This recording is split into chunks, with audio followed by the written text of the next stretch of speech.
Welcome everyone today to our webinar, How Communication Can Prevent Gender-Based Violence, organized by Farm Radio International. I'm Tara Sprickerhoff.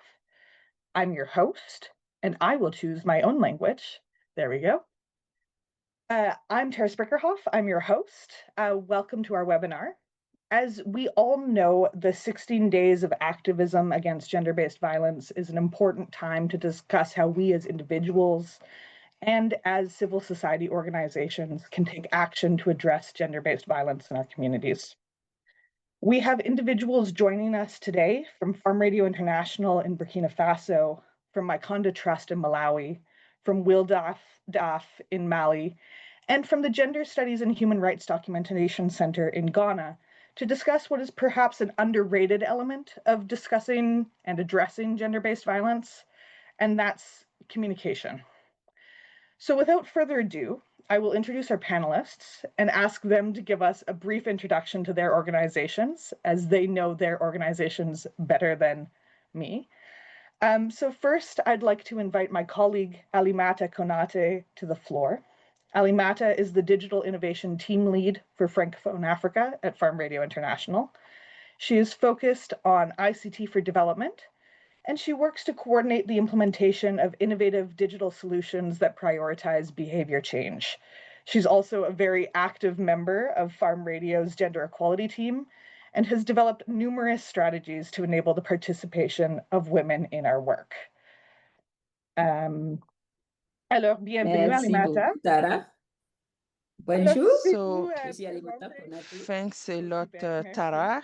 Thanks Alors, for pouvez-vous welcoming me. présenter un peu Radio Could Rurale you Internationale et comment nous utilisons la introduce communication pour combattre la violence FRY and basée sur how le we genre? use all our Ok, tools merci to beaucoup. combat, to Je suis fight ravie de the représenter gender-based Radio Rurale violence? Internationale, I am really qui est une happy to organisation engagée dans la introduce communication pour le développement FRY. We are et working qui on travaille depuis plus communication de for 40 ans avec development, plus de and 1000 we have stations been radio communautaires en working Afrique with pour amplifier la stations, voix des radio populations stations autochtones, notamment for celles des 40 femmes. years now. So À to see how we RRI, can nous avons amplify une conviction, women voices. la communication a le So at pouvoir de FRI, transformer we les know that mentalités et de communication prévenir has la power violence basée to sur le change genre. Nous attitudes, utilisons la radio et behaviors, également and les social outils cohesion. numériques. So Dont moi-même, je besides suis chef radio, d'équipe we pour also les innovations use numériques digital pour tools pouvoir produire des émissions for us to be et able to favoriser des produce changements de comportement. programs which could Nous help utilisons la change radio, les dialogues behaviors. communautaires, We also use l'interaction numérique community pour lever le dialogues silence and autour digital interactions so de that la violence we basée sur le can genre, make sure that we are addressing sensibiliser sur les droits, gender-based violence. We can try to see how we can raise awareness for human rights encourager les comportements and how égalitaires, we can mobiliser les hommes encourage et les filles equal comme alliés dans la lutte behaviors contre les so that violences basées sur we le make genre sure we get rid et of aussi orienter les femmes vers des gender-based services violence de and soutien. how we can Notre also approche help women go towards pas seulement, services n'est where pas they seulement la can get diffusion some help. d'informations, c'est une All this we are communication doing it through participative trainings, qui and donne we la make parole sure aux that communautés, communities notamment have aux femmes voice, et aux personnes vulnérables. including women and marginalized people, so that they can have their say. Merci. Thanks a lot.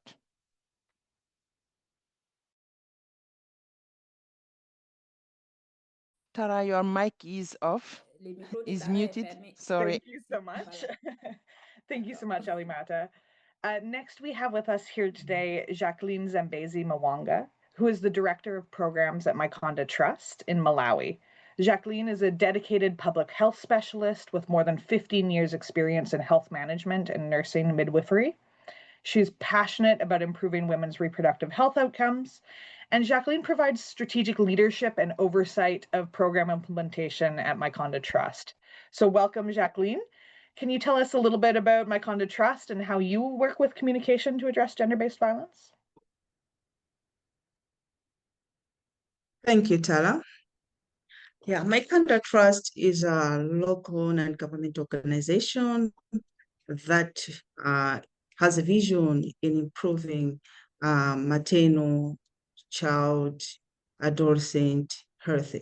So in our programming, you always incorporate gender equity, gender equality related issues, because we know we are dealing with vulnerable population out there in the communities, and knowing much that gender based violence is really happening out there. One, 1 out of 5 girls every day is experiencing physical or sexual gender-based violence. So we are trying so much to make sure that in our programming, this is put at the center. So with the communication, we are doing so much into communication to make sure that we are combating this issue of gender-based violence. At the community level, we're using the approach that we call participatory learning and action. This one, we are using it deliberately as a tool for prevention, error response, and also community accountability to address gender-based violence. And mainly, we engage dialogue sessions. We also engage the, we amplify survivor-centered messages. We promote positive social norms to make sure that gender-based violence are well tackled and are also addressed. The PLA mainly facilitates the community conversations that help people to identify harmful practices, reflect on power dynamics, and collectively design actions to protect women and girls. We also not forget men in it, because when we talk about gender, most of the times we think or we tend to ignore the men aspect in it. So in our programming, we include that, despite that our vision is to improve lives of women or lives of girls or newborns. Men are also part of being the influencers in the community, and also the gender-based violence issue are not just happening to women, are also happening to men as well. So the 16 days gender activity is something that Malawi is also holding it at pace, and for organizations like MaiKhanda Trust, we are much participating in the 16 days activism and make sure that we held the mouthpiece of the nation or of the young people, the vulnerable population out there, to speak out what we should expect from them as a country.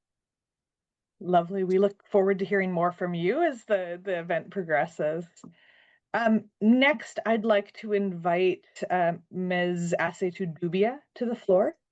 Asetu serves as the project coordinator for the RA project in partnership with Farm Radio, but she works with women in law and development in Africa, commonly known as WILDAF, in Mali. So before her current career working for human rights NGOs, Asetu spent 20 years promoting and providing sexual and reproductive health services and managing community development projects and programs.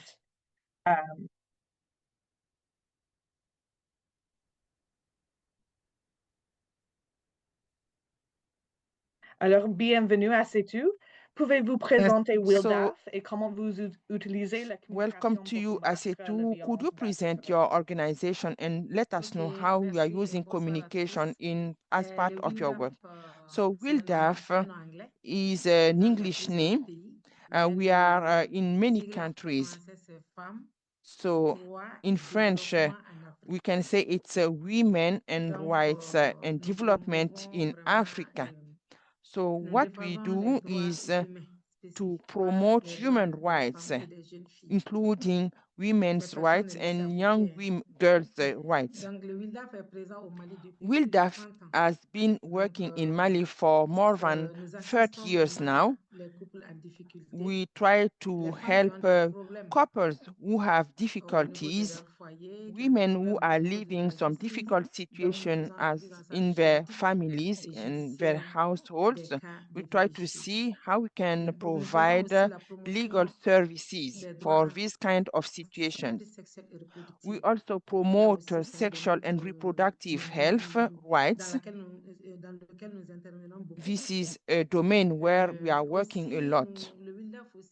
WILDAF also promotes women's rights.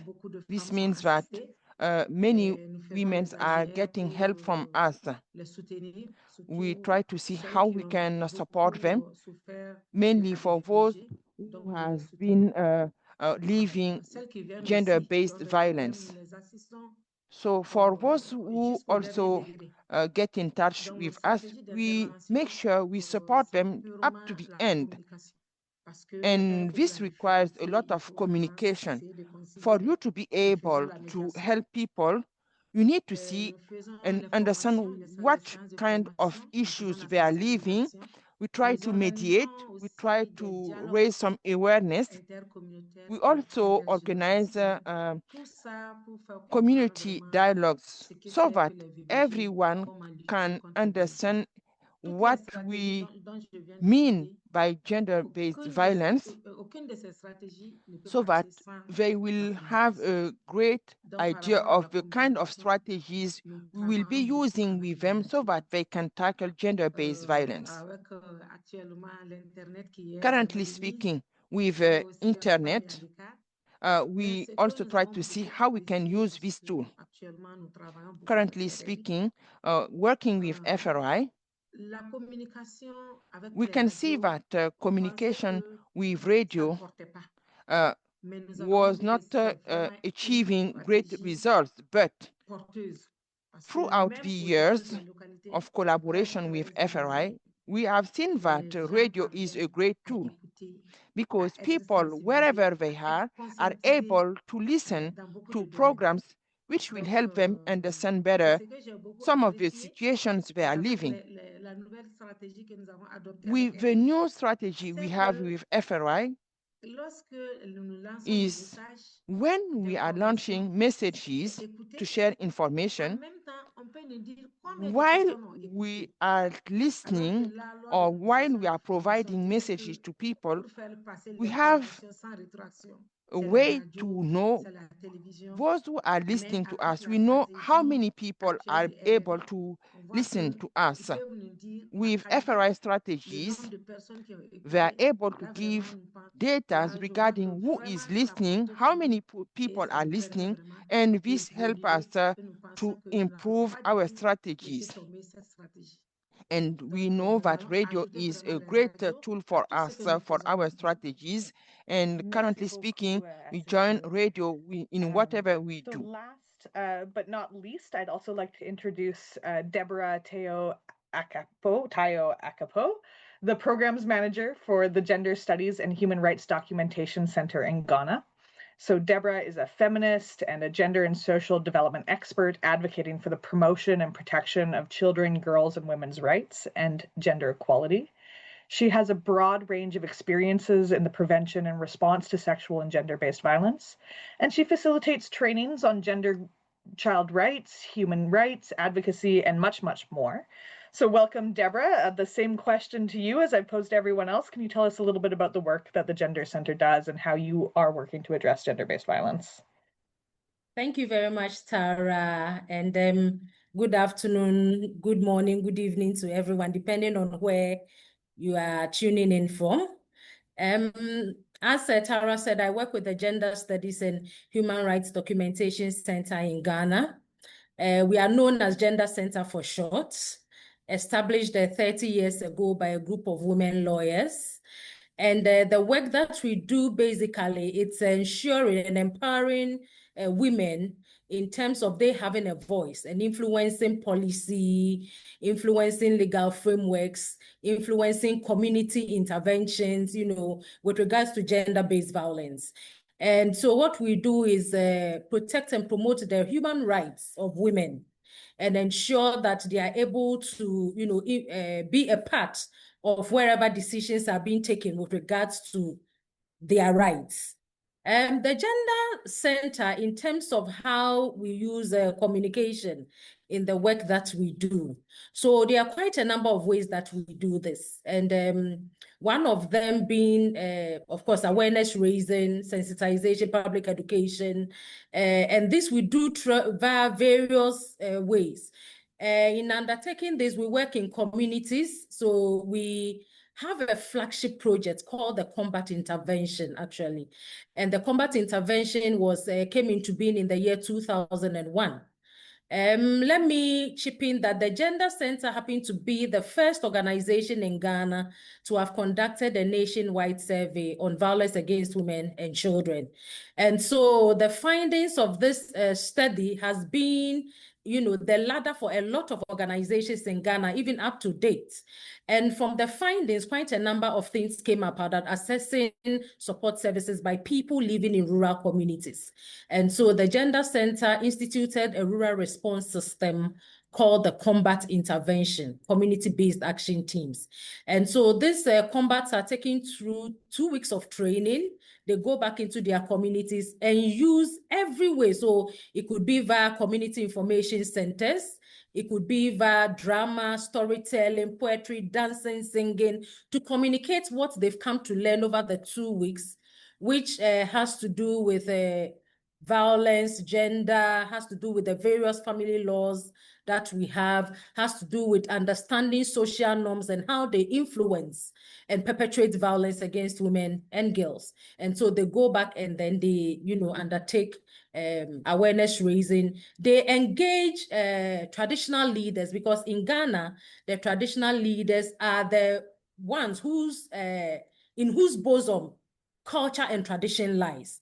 And culture and tradition actually dictates the pace of how violence is perpetrated when it comes to women, men, children, family setting, relationship setting. And so they engage the community leaders in terms of dialogues to bring about change in negative social norms that, further perpetrate and infringe on the rights of women and girls. And so what they seek to do is to change social norms, dialogue to even get them reviewing certain social norms. So in terms of communication, these are some of the ways that they use. So engaging community, traditional and religious leaders, engaging the community members via derbes. And in these derbes, they would use dancing, singing, drama, poetry, what would appeal to the community. They would use that to tell the story and communicate whatever messages they want to communicate to, get about the change that they want. And also as Gender Center, then when we move from the rural setting, then we have, the media space where we are using social media. Of course, the social media has become the trend, and using it to communicate change. Then we go on radio, we go on TV, we go on several platforms, to talk about issues of violence against women and girls. And so at this point, during the 16 days, as we know that the theme is on technology-facilitated gender-based violence, just this morning, we had a program with a group of schools where we were talking to them about online sexual exploitation and abuse. And so we had a derba for the students, brought people to talk to them, used posters, banners, presentation modes to carry the message across. So for us at the Gender Center, 16 days of activism this year, we are very much involved in trying to tell people the dangers of the internet and how it further perpetuates gender-based violence. Because whether we like it or not, this is the space in which we are. But unfortunately, a lot of people do not understand how to stay safe on the internet. And so we are using these 16 days to, talk to people about the dangers in terms of the online space. Thank you. Such an interesting range of experience you're working with. I think we're really lucky to have you here today, as well as all of our other panelists. And I'm excited to pick your brain a little bit more over the course of the rest of the event. So I'm going to switch back to bringing Alimata back to the stage to ask her some questions again about how these different varieties of communication tools people use and communication methods really people use to address gender-based violence. So Alimata, I'm going to switch to French and pose you some questions here. Alors, merci Alimata. Alors, je veux commencer par vous poser Alimata. Let me start by asking you a question regarding what we have been doing at FRI. So which type of tools, communication tools, do you use to reach women, and how do you customize them to reach women, specifically speaking? So we do have many tools. So based on the objective of the projects, we try to see which tools is more appropriate for our objectives. For the tools we use, we do have many. I will just mention a few. We combine many tools for the realities we have in the various communities where we are working with. So this is based on the fact we need to take into account the loads of work women have in their communities. The first tool we use is the interactive programs with ULISA. So these are inclusive tools. In this regard, we combine various kinds of tools with ULISA to make sure we reach the good number of women. So in this regard, we also engage stakeholders, always using local languages, because we need to make sure that these tools, these strategies are adapted to their realities. We also take into account the time where women are available to listen to the programs. So with ULISA, they are able to share their comments, their views when they are done with listening the radio programs. Also, sometimes with ULISA, they have a way to answer to questions we are asking as part of the programs we have been providing to them. So it's not always that women are able to provide answers. So with ULISA, they have a way to provide their answers and let us know what they think about some topics addressed during the programs they have been listening. So in this way, they are able to record their answers without being at risk of being identified in the communities. So ULISA is a way for women to be secured. So the programs women are listening, these are addressing topics related to women realities. So during WILDAF introduction, you saw that they have been using radio more for them to be able to promote human rights, and mainly sexual and reproductive rights too.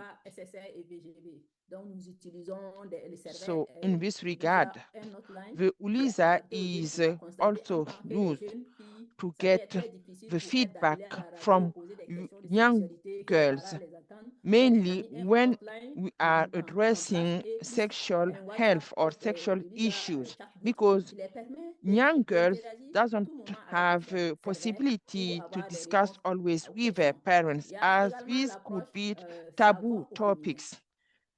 We also add another project, which is Her Voice on Air.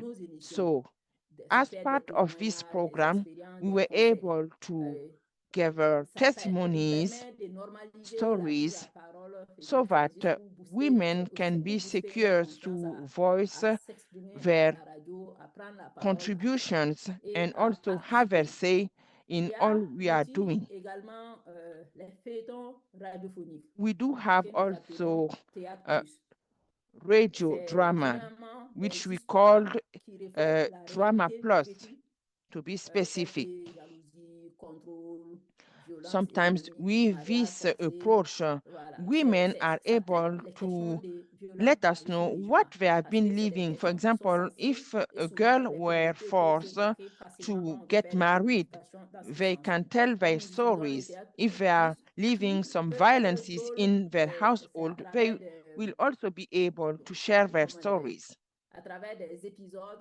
So for this program, through the episodes people or women are listening to, they can share their feedback after listening these programs.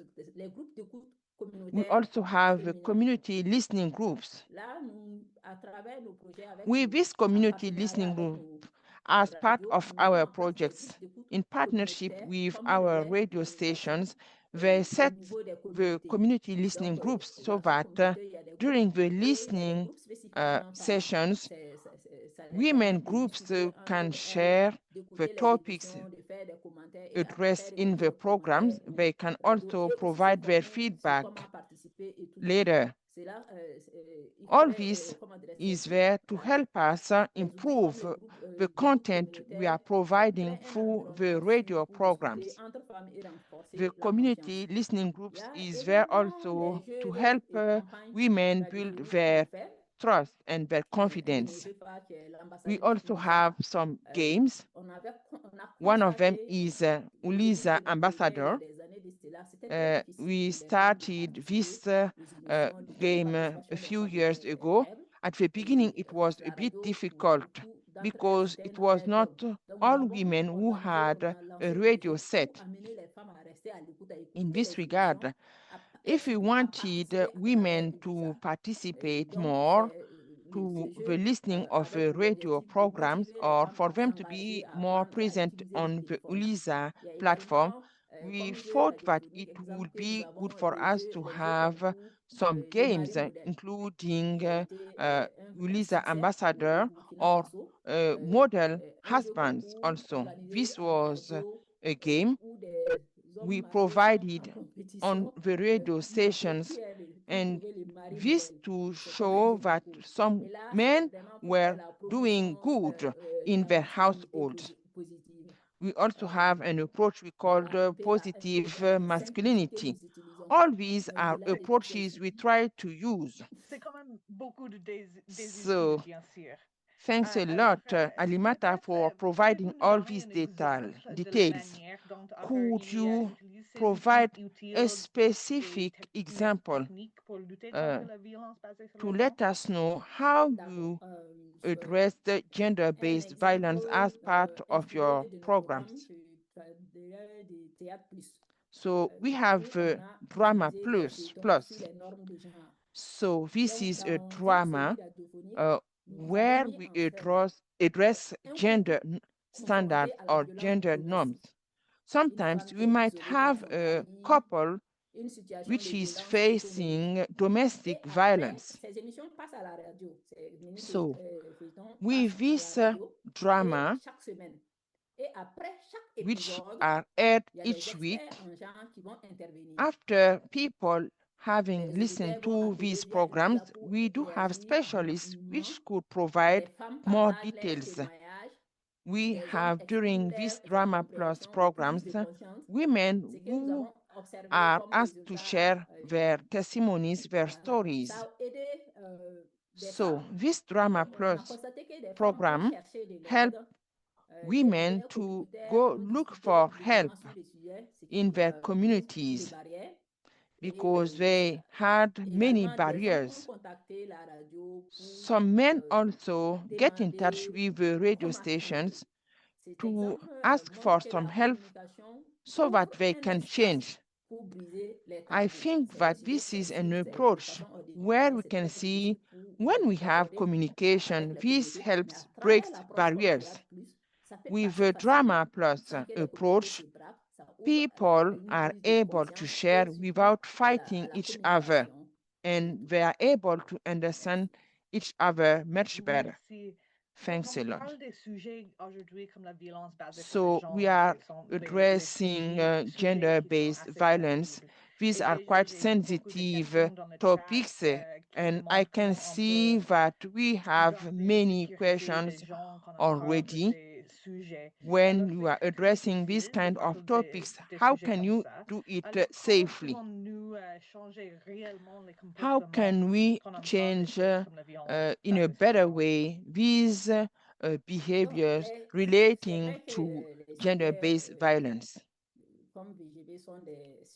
So these are quite sensitive topics, as you said. Through our approach, for us to be able to change behavior, we need to know that it is a big process, because you have to take into account the emotions of people. So through the Drama Plus, you are able to listen to stories, and the Drama Plus program are also broadcasted many times during the weeks. So when you are able to repeat messages and people are able to listen to these messages many times, they are able to get a better understanding of the messages you are conveying. And throughout the life cycle of projects, you need to make sure that every part of the community is involved in the various discussions you are proposing during the radio program's broadcast. This facilitates the process. You also need to share positive examples. Yes, we are talking about a difficult situation, but when, for example, you involve men who are doing good in their households, this could help also show that not everyone is doing bad in these kind of difficult situations. So we also have a safe space where we are offering to people to share their feedback, and this includes Uliza. Sometimes women or young girls don't have always the possibility to share their stories safely because they don't want to be recognized by their husband or their parents. With Uliza, they are able to address gender-based violence without being at risk, physically speaking. We also have community listening groups, which constitute a way for women to be able to share their story. And for you to be able to change behavior, you need to change people's perspective, people's point of views regarding specific issues they are living in their communities. Thanks a lot, Alimata. This is quite interesting for the stories you have shared. So Farm Radio International is, of course, just one organization that does this type of work. So I'd like to bring another voice to the floor to discuss how their organization does this. So Jacqueline, I'd like to welcome you back to talk a little bit about the approaches that MaiKhanda Trust uses, especially since Farm Radio partners with you on another social and behavior change communication project. So, Jacqueline, you work on things like participatory learning and action using radio, and I'm sure many other communication tools. So can you tell us a little bit about your approach? Thank you. Thank you, Tala. MaiKhanda uses several communication tools depending on the project. But with the IHEAD project that we are currently implementing with FRI, we are using participator learning and action, and we made it innovative. How did we make it innovation? We have been using participator learning and action methodology on the ground, whereby it's a traditional one where we are having facilitators who are community health workers in this regard, supporting in community meetings with the young people, especially the project beneficiaries or the project target group. But with the IHEAD, we brought in an innovation where we had to engage a radio component in it. So we call it radio participator learning and action. Now, with this approach, it places community members at the center of it all. If we talk of the sexual reproductive health, where gender is also a part of it, with this approach, we ensure that the community people are able to identify problems, the problems that are existing within the communities. They are able to understand these problems. I'll give an example. If they are recording many cases of gender-based violence, we take them through this methodology to ask the 5 whys for them to understand what is the deep cause of this problem. So the 5 whys is, why are we having so many domestic violences in this community? So the group of people who are in this case with this IHEAD project are young people out of school, young women who are aged between 15 to 24. These, in each community, we have these kind of groups, and we call them radio peer groups. So with this methodology, when they convene, they ask these kind of questions. For instance, they have this theme of gender-based violence. Now they have to ask each other, why are we having this? So they keep on asking, we are having this because we are not empowered. Why are we not empowered as young people, as young women in this community? Because maybe we did not attain any education, or we don't understand what gender-related issues are. Why? So the most answer, the least answer they get as a group, that directs them to get a solution. So the radio component is now supporting to make sure that many groups are being facilitated at one time, because the facilitator in this case is the radio producer. So we have a specific time that this radio peer goes on air. We engage community radio stations. Why do we engage community radio stations? If you go to communities, they have their own likes that if you go there, you would say that these are awkward likes that they have. But we try to immerse ourselves to go with the flow of the community. So if they tell us that this is the community radio stations that we like, we take the program to that radio community. Because if we go to a different one, maybe many of the community members will not have access to this program that we are bringing to them, or they will miss out the whole program. So with the PLA, as the radio peer groups are convening and the facilitator is on the radio, is able to bring in that understanding on how they can analyze that existing problem. After that, they come up with the solutions. Because for gender, most of them, they're associated with the lack of empowerment for young people, or understanding of what gender is all about, they misunderstood it. So with the facilitator, well equipped with this information, is able to give out information, to give guidance on how young people who are convening in these groups can come up with the solutions. These solutions, mind you, are local solutions. It's not that the solutions that MaiKhanda will bring to them, or Farm Radio International through IHEAD program will bring to them. No, they brainstorm themselves to say, we have seen that the problem here is we are not empowered. What should we do to get empowered? They need to ask each other, it's not us. So this program, how it's crafted, it is a theme. We have a thematic theme. We engaged mass media professionals. We engaged other stakeholders to come up with the theme matrix. So each theme matrix, it runs 4 episodes. So we call it 4 thematic episodes. So if we're talking of gender, they come with the barrier where they have understood the problem itself. That comes the first episode. In the second episode, it's where now we engage the experts. If the theme is gender, we need to go and identify, as MaiKhanda, we needed to have that task to make sure that we are bringing in experts that can share right information to these young people as they are digesting the barrier that they have come across or they want to address.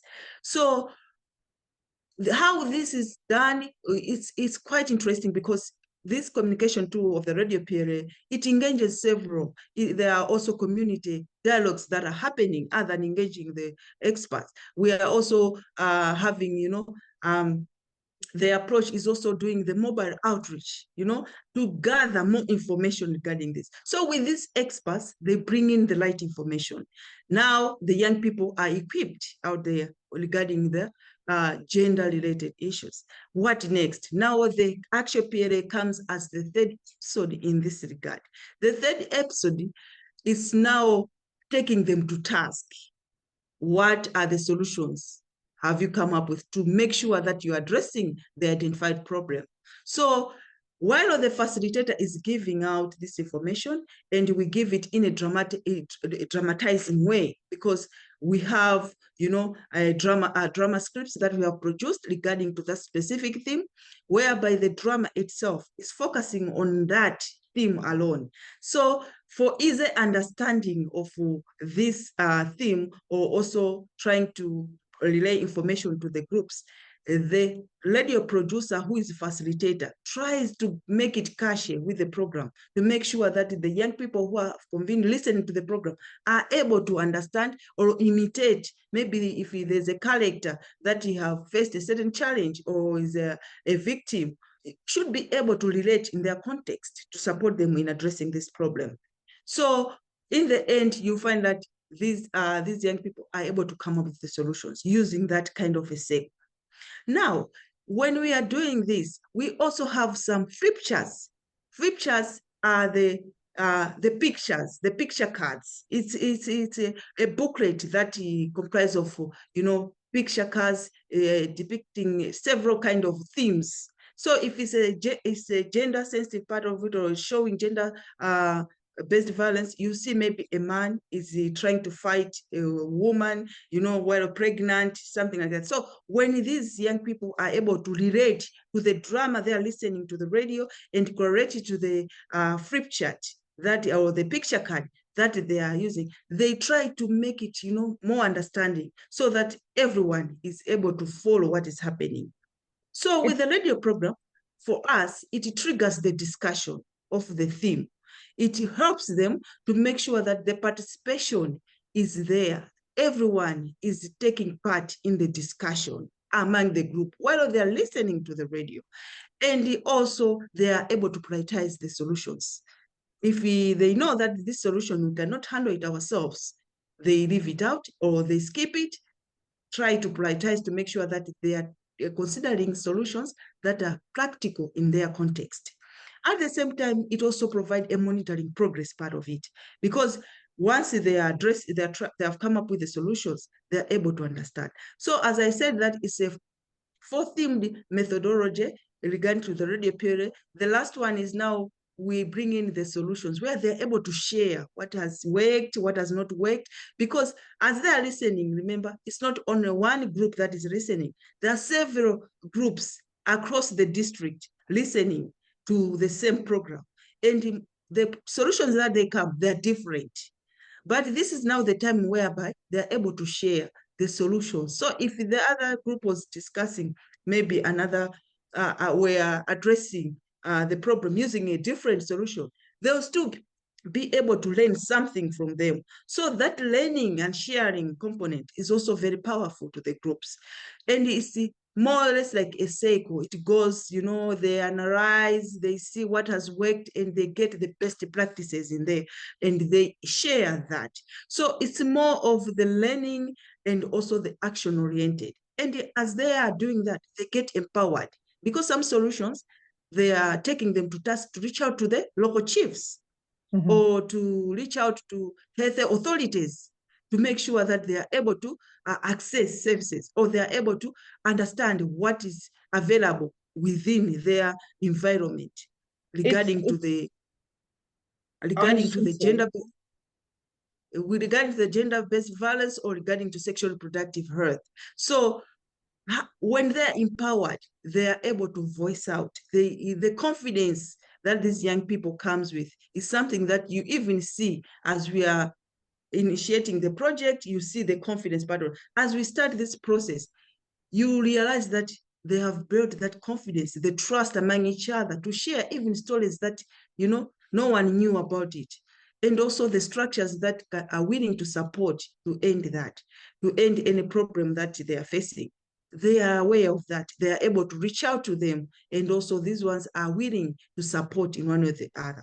So the approach is mostly it puts the community members at the center of it. So when we talk of gender-based violence, when they're discussing these issues, they are able to understand what they're dealing with, where to report, how to manage the victims, and how to support them moving forward or to prevent future incidences in the communities using the radio participatory learning and action. It's such an interesting methodology that you have. So much thought has been put into it, and communication.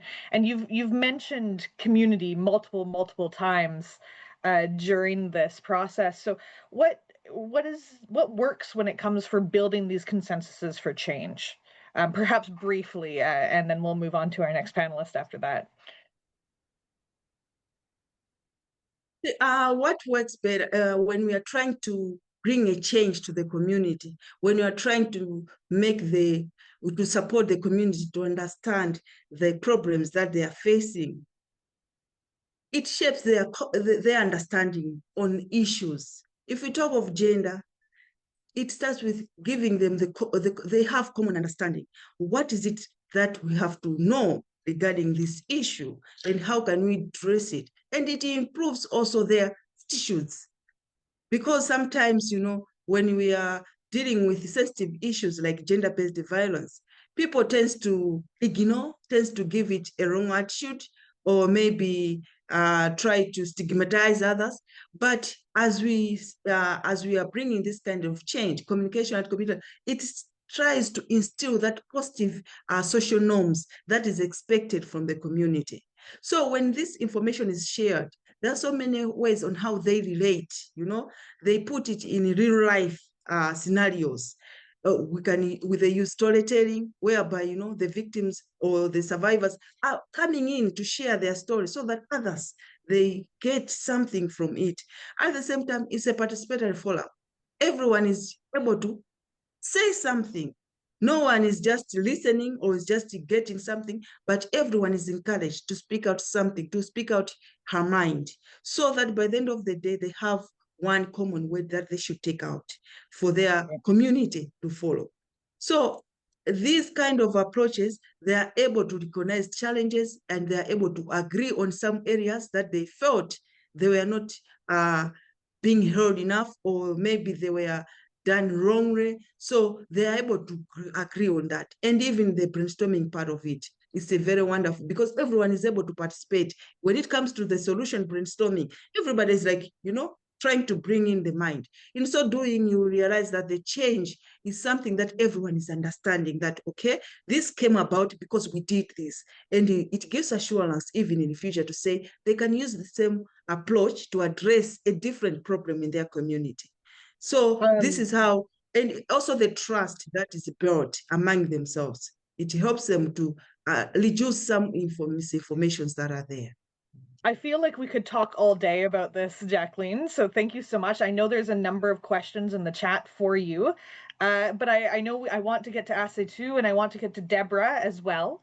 So I'm going to welcome Assetu back to the floor to talk a little bit about WILDAF and their approaches.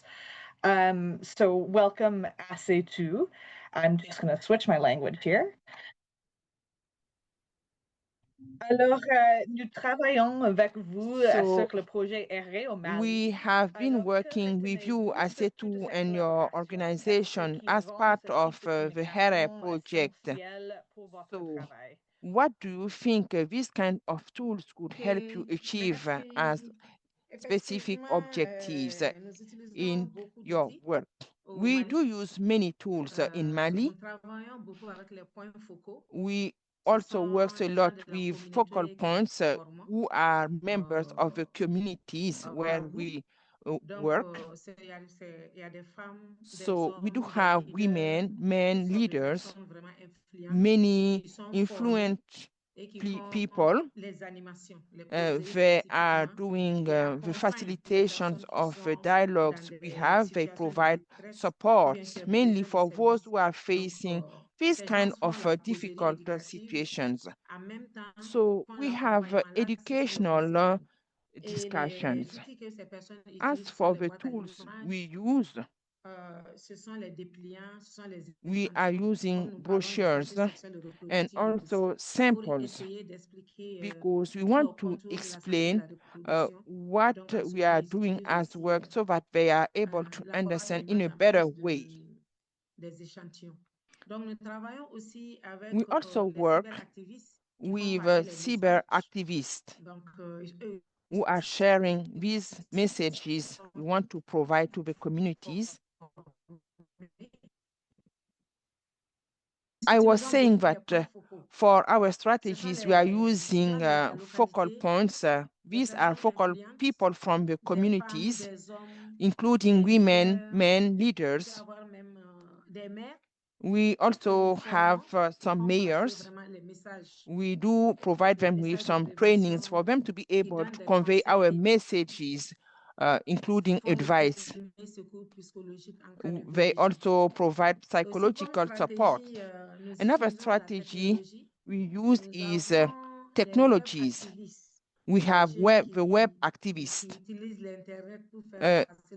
This includes youth who use internet to convey our messages. As part of our project, we use the radio, and including the HERA project. So our partner is FRY in this project. So for this project, we have many radio stations who are hearing programs and messages. We pre-record these messages and then we hear them regularly on the radio stations. This is quite a fruitful collaboration because throughout our collaboration, we can see that we are able to make changes.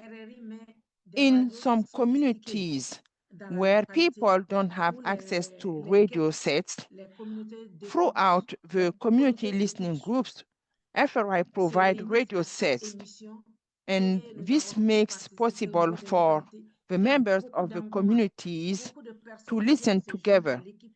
Many people are first able to listen, they're able to interact with the radio programs.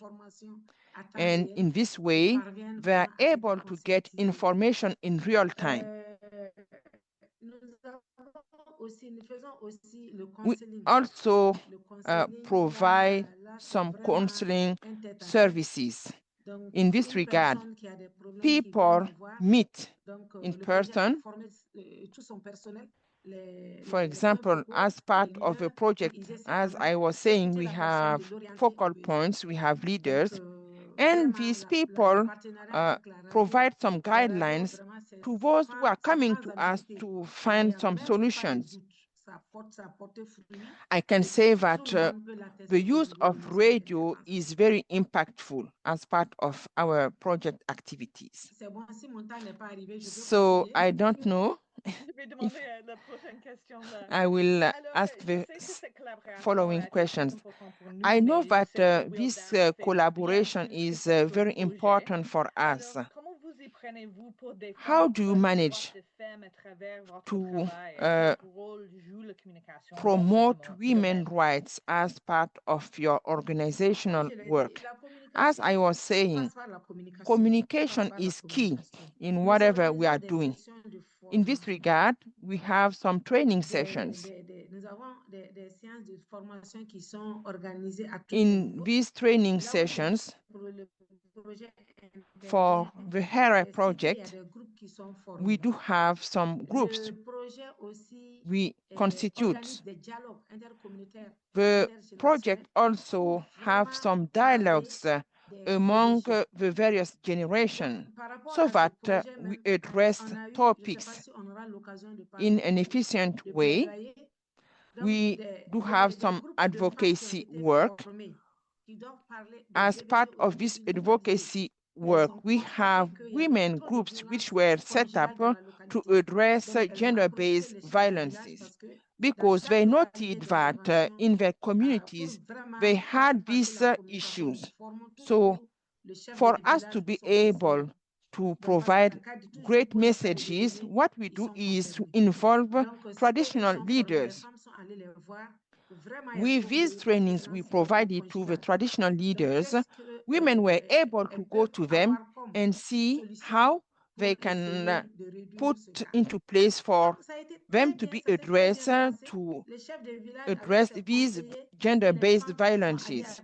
In this regard, I can say it was really successful with traditional leaders trained, and with women being able to go to them, they were able to have great discussion and find solutions.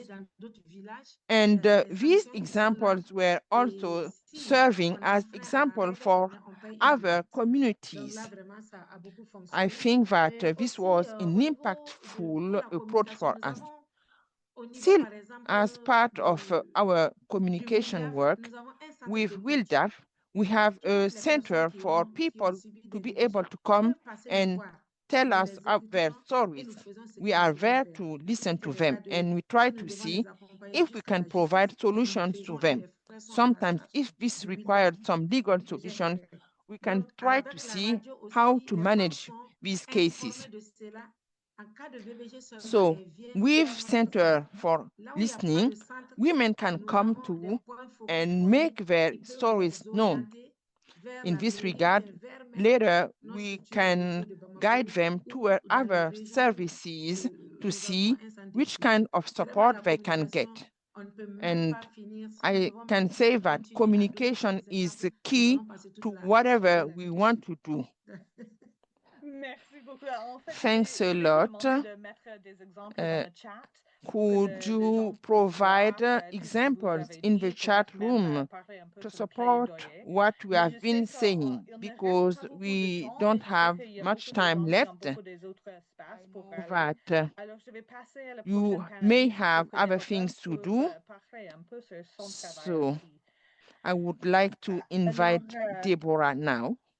Thank you so much, Deborah, for your patience. I'm sorry, we're just getting to you now. I know there's so much to say and so much to hear from different people about this work. So if you have to go, our panel, if you have to leave, we'll be sending a recording to everyone after the fact. And I would really encourage you to listen at least to this last bit that Deborah has to say. So now we know in order for communication to be good, that what we are communicating needs to be clear and sound, and the information needs to be correct. So in order to close out this part of the panel, Deborah, I'm going to turn our last questions over to you. So can you tell us about the kind of support that the Gender Center provides to organizations in Ghana? And how should civil society be tailoring what they're doing to those communities that they're working in? Okay, so thank you very much. As I said from the beginning, the Gender Center has the combat intervention, and that is an intervention that we have a lot of NGOs actually in Ghana currently use that intervention as a way to respond and prevent against women and girls in rural communities.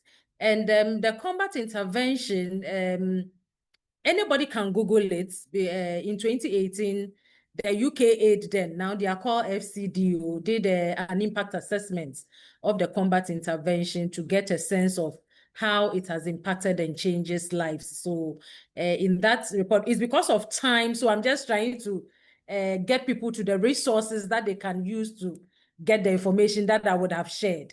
So you can just Google the combat intervention and the impact assessment that was done in terms of how it is run from the beginning to the end. You can get information on that. And as I said, a lot of NGOs in Ghana have used this resource in order to work on issues of violence against women and girls. So we even recently launched the toolkits that spells out step by step, stage by stage, everything you need to know in setting up a rural community system, because this is something that we have realized that it looks like it's only those who know us, who know of the combat intervention. So we've launched the toolkits that anybody, once you are working with communities, once we are working on issues of gender-based violence, and you want to work with communities, how you can ensure that there is social norms change, because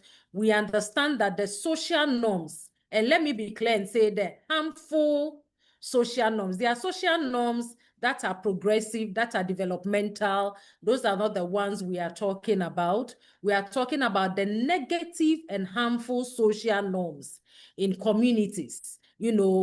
Social, for example, in Ghana, we have social norms, some as practices of widowhood rights, that further infringes the rights of the widow, early marriages.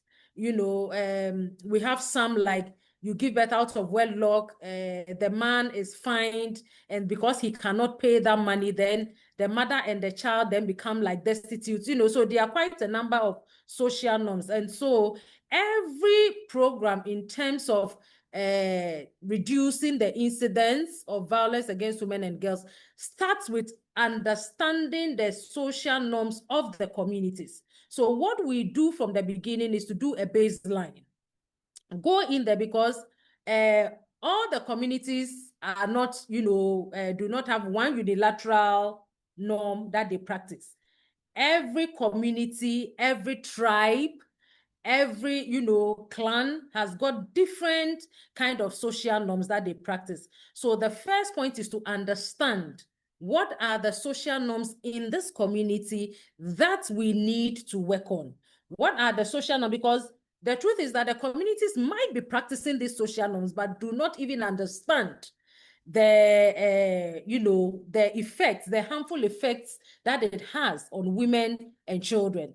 And so it's to understand the social norms, the genesis and all of that. And then from them, a program is structured.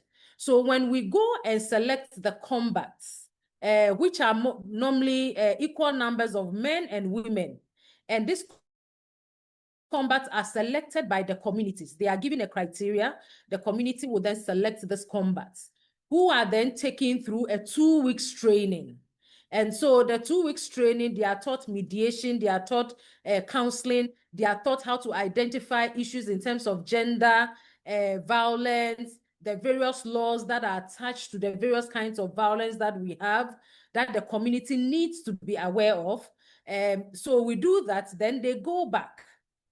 And during all of this, we are working hand in hand with the community. So when the combats go back to work, there is always, the feedback, the community interaction, intervention, sitting down with the community members to identify, okay, these were the social norms that we've identified from the beginning. What do you think about that? I know somebody had asked a question in the chat about how do we protect those who speak out? And I try to answer, but typing is sometimes, so I'll just use this opportunity to say, working on GBV is a very risky thing, because it's like you are exposing the dirty laundry of people. When a woman or a child has to come out and say, this is what I am facing. I don't get food. I am not giving money for food. School fees is not being paid. My husband beats me at every slightest opportunity, and begins to spell out these issues. In a society where it is deemed as a private matter, as soon as you begin to talk about it, then it means you are at risk, because it could be your own family members rising up against you. It could be the community. It could be the partner whom you are bringing and shaming out, their family members. So you could have issues rising from all factors. And so to let you know that when we start this intervention, mostly we try and meet the men separately from the women. Because in as much as we are talking about the women, we know also that the men also have their own issues that we need to understand and bring to the attention of the women as well, and bring the issues of the women to the attention of the men. So when we start the conversation, is to first of all meet them separately, let everybody talk about the issues. We explain to them what gender-based violence is, what the issues we have identified are. And then when they talk to us about the issues, we then go back and say, oh, these are some of the issues we have identified that the men are saying are issues. These are some of the issues that the women, at this point, we haven't mentioned any names. We have just said, these were the issues that have come up. And so we work with both parties to a point where they are okay to now come together and dialogue. And now begin to say, we want to work on this together. And so these are some of the strategies that we use. And the impact assessment, which is something we have always known, brought out the fact that at the end of the 3-year intervention by UK Aid, in terms of the combat intervention, a lot of homes were now happier. The men and women testify to the fact that, oh, now my husband considers me in decision-making, which was not the original, a society that says the man is the head, he has to take the decision and you have to implement what decision he has taken. And these are some of the things that brings the conflicts within these relationships. So people come out and say, oh, now we're able to sit down and dialogue and say, oh, the child will go to school here, or we'll spend this money at the end of the month, or we'll do this, without anybody feeling as if their power, let me put it in quote, is being taken away from them. So basically what I'm trying to say is that when it comes to working on issues of gender-based violence, first of all, you must know the community, understand what the constraints are. It is not a one-size-fits-all. Let me say that very clearly here, because the issues pertaining in one country, in one community, in one setup might not be the same. So you need to apply. The standards are there per the toolkit, but then it also walks you through how you need to bring out the issues in order for you to know how to address the issues from both sides. So because of time, if I say I'll talk, I'm going to talk so much, but just to let you know that we will share the toolkit resources with Tara, and then she can share with, participants for them to have a feel of what the combat intervention is. And I'll share links of the impact assessment as well, so that people can read up on the combat intervention as well. Super. I mean, it's so clear that you're working with locally based, fact-based information in these communities. I'm going to give you the last word of our webinar, Deborah. So you have a choice of what question you wish to answer here. So either what is the importance of making sure that we have this like locally based, fact-based information in our communication work, or the other question you can answer here is what, having listened to all of our panelists today, what is the key takeaway that you think someone listening to this webinar should take away? So your choice, which question to answer, perhaps briefly, and then we'll wrap up this webinar. So thank you so much. Are you still there? I have you frozen. Or is it me whose internet has gone? Okay. Oh, no, you're back. You're back. Yeah.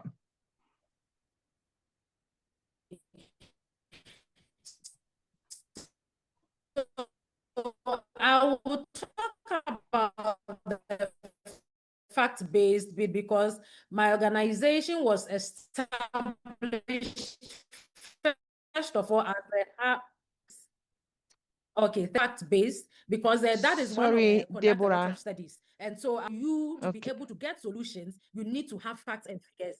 Yeah. Sorry, Deborah. Did you lose me at some point? Yeah. Yes. Yeah. Thank you. Okay, so I'll just go over again. So what I was saying was that I'll prefer to answer the question about the fact base, because that is one of the key things as the Gender Center we stand for, which is research, and conducting surveys. And one thing we have understood is that in order to make a case, you must always have facts and figures. And that is the only way we are able to contextualize issues, so that somebody does not say that you are bringing a solution from somewhere.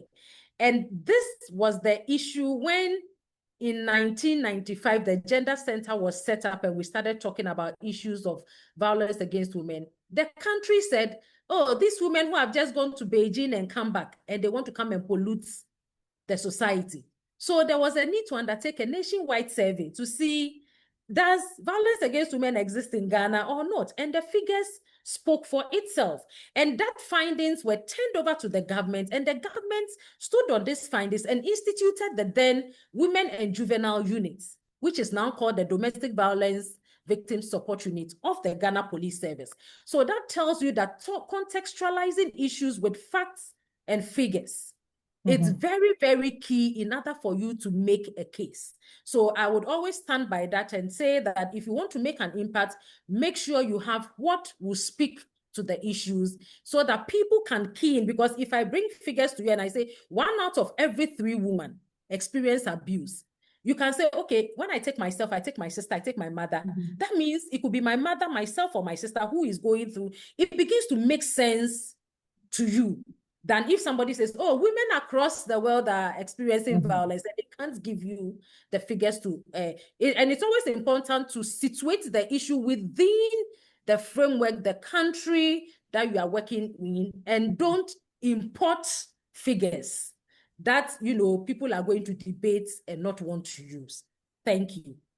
Thank you so much. I think it's so clear. We've had experiences today from Burkina Faso, from Mali, from Ghana, and from Malawi that there is so much we can learn from organizations working in this space about how we can address gender-based violence, on how we can use communication and words and conversation and dialogue and tools like radio and mobile phones to really build a consensus and change what people have to say. Thank you so much for your patience. I know we're a little over time today. There were a number of questions in the chat. We'll see if we can get to them via email in the next little while. Everyone listening today and who registered will get a recording of this session that we're excited to share with you. And I'd like to extend a huge, huge thank you to our panelists for sharing their thoughts with us today. So again, that was Deborah Tayo Akakpo, the programs manager at the Gender Studies and Human Rights Documentation Center in Ghana; Jacqueline Zambezi Mawanga, the director of programs for MaiKhanda Trust in Malawi; Madame Kulip Asetu Dumbia, the project coordinator for RE with WILDAF in Mali; and Alimata Konate, the digital innovation team lead for Farm Radio International in Burkina Faso, but across Francophone West Africa. Thank you so much. You have so much to share, and perhaps I'll get you to send you each of you your takeaways from this event so we can share them with our registrants. I'd also like to extend a huge thank you to each of the people who supported us behind the scenes today. That would be Michelle Sona, Sheila Mudaramuka, Karen Hampson, and Blair Amiot, as well as Isabella Cabral. And then, of course, we couldn't do this type of webinar where we have people speaking in different languages without the support of our translator, who you've all likely heard from at least once today, Sarah Karambiri. So have a lovely afternoon. We hope we've left you with some thoughts about how we can use one of the most powerful tools at our disposal, and perhaps one of the most overlooked, communication, to help address gender-based violence during these 16 days of activism against gender-based violence. So thank you. I hope these takeaways were interesting, and have a lovely rest of your morning, afternoon, or evening, depending on where you are. Thank you so much.